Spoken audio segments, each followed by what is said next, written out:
man.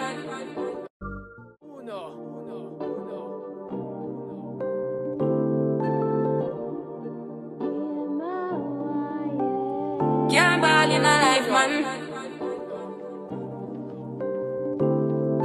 Go on with it, go on with it. Do us. So we are coming in with a force. Yeah.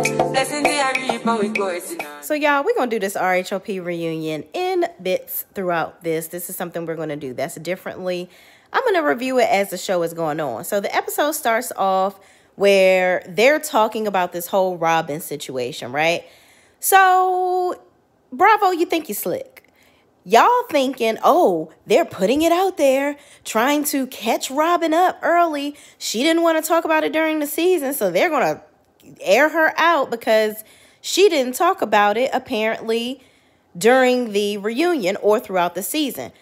I look at it as they wanted to talk about this at the beginning of this episode or the beginning of the reunion or what have you, because one, they want to get the ratings off of it. And two, this is a way for them to avoid firing this heifer. That's my opinion. I feel like they don't want to fire her. They're trying to trump this up as a way for her to have a storyline for next season. So now they're going to make her talk about it incessantly next season to basically be cornered to speak about the whole situation. Then as we go along, of course, and all of the ladies come on stage, everybody looks absolutely amazing. Ashley looks terrible. I'm so sorry. Her dress, Ashley lately has just been dressing like she's naked. Naked is not not an outfit. It's just not, okay? So then they go around talking to everybody. Robin talks about finally getting married or whatever the case may be. Karen scrunches her face up because she's like, whatever, okay? Yeah, she's married, but I still don't believe you. Because Karen knows the good tea, okay?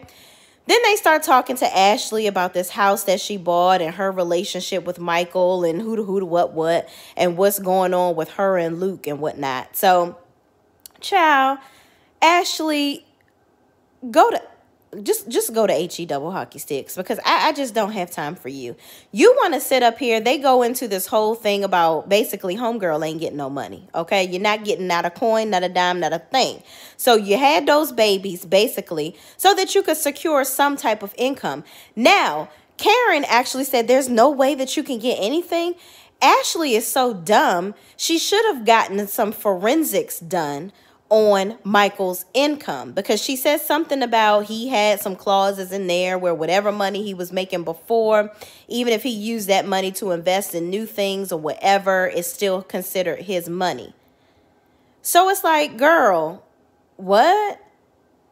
But I remember from Real Housewives of Beverly Hills, that good old Sutton said that she had some forensics done on that income so she can get them coins, okay? Because these men likes to hide the money. They want to hide them putting their sausage in another hot dog bun. So they also want to hide them coins, okay? Ashley, find the money. And if not, girl, what? Then they talk about this house that she bought. So they kind of intertwine this with talking about Candace and her family and their, I love it, Candace, the generational wealth of it all. I love that she said that, okay? Because they talk about how everybody on the stage, all the ladies have pretty much been coming after Candace, talking about how, you know, she didn't have money. Her mom was paying for her first house and all this, that, and the third.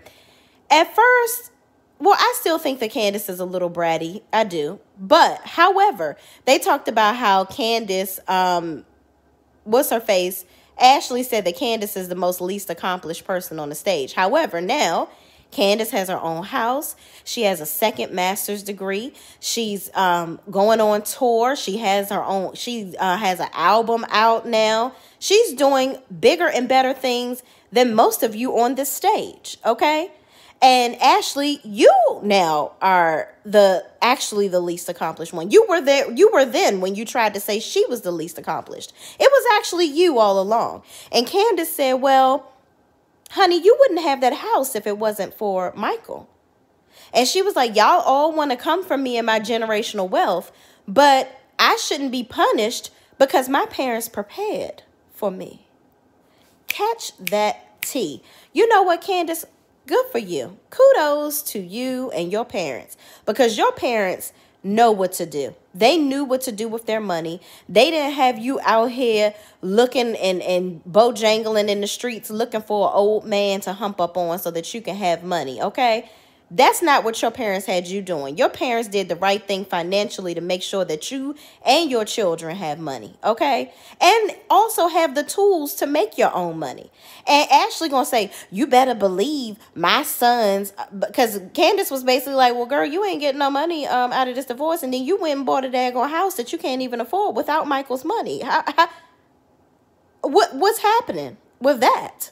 Because my house is in my name. Okay? And even if it wasn't, her mother and her father are always going to be there for her. Michael may be old enough to be your daddy, but clearly he ain't always going to be there for you. And then she talk about him having a key to her house and why her and Luke ain't together. All of that is a bunch of cockamamie BS.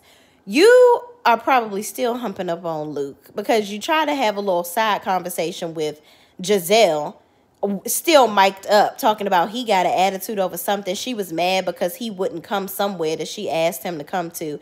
I'm like, girl, he is not at your beck and call, okay? And you are not going to be messing around with him because Michael don't want you messing with him, which is silly to me because ain't nobody that I'm about to divorce about to be controlling my comings and goings, okay? That's literally me coming and going somewhere or me being able to see you on whoever I want, okay? We're not about to do any of that. Michael, mind your business. That's all. Mind your business. Because ain't nobody worrying about who you up here dicking around with, sir. And actually, they talked to, what's her, Crater Face for a little bit, Mia.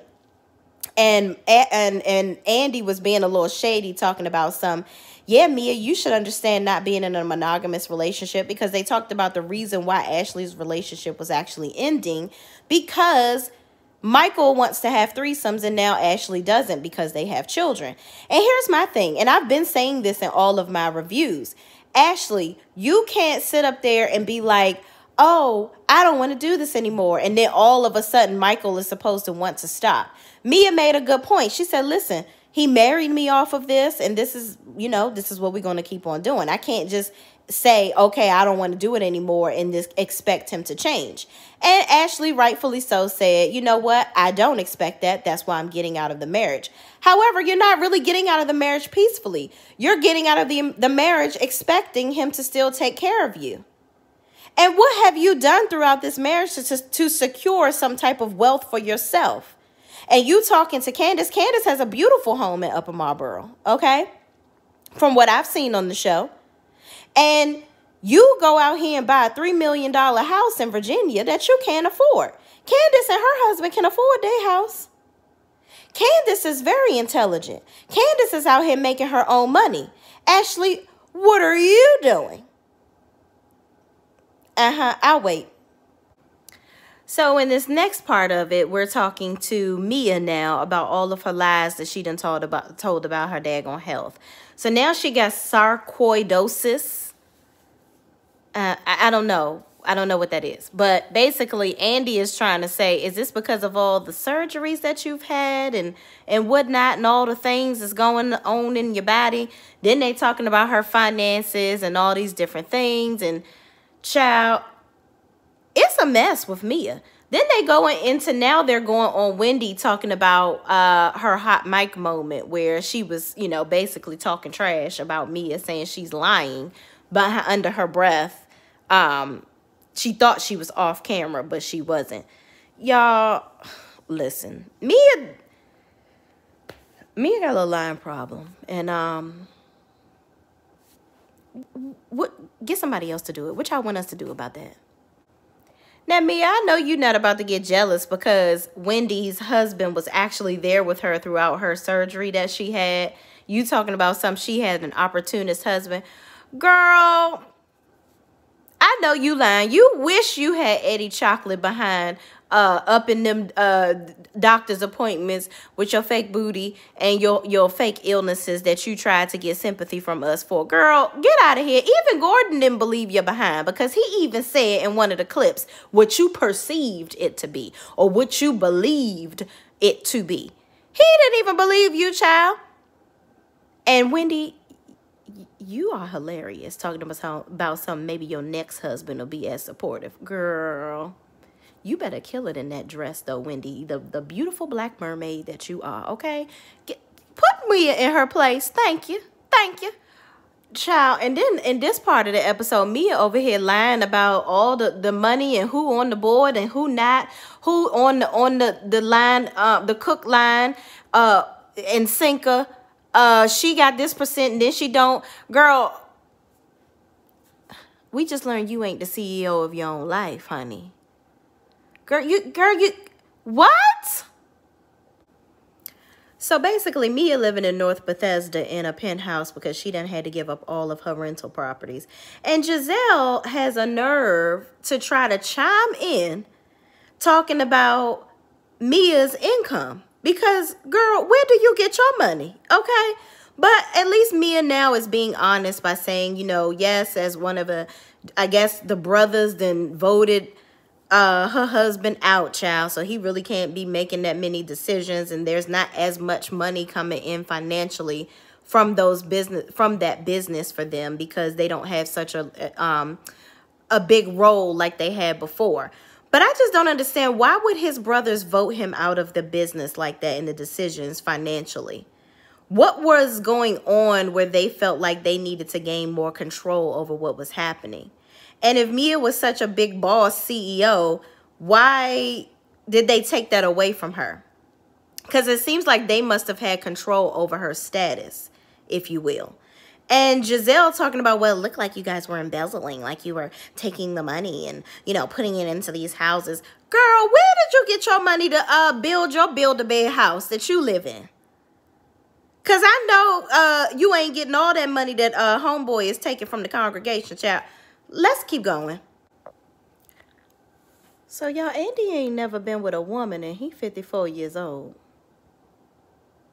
Talk about knowing what you want and not testing the waters. And Giselle offered her old wrinkled booty butt cheeks up if he don't get none from a woman by 60.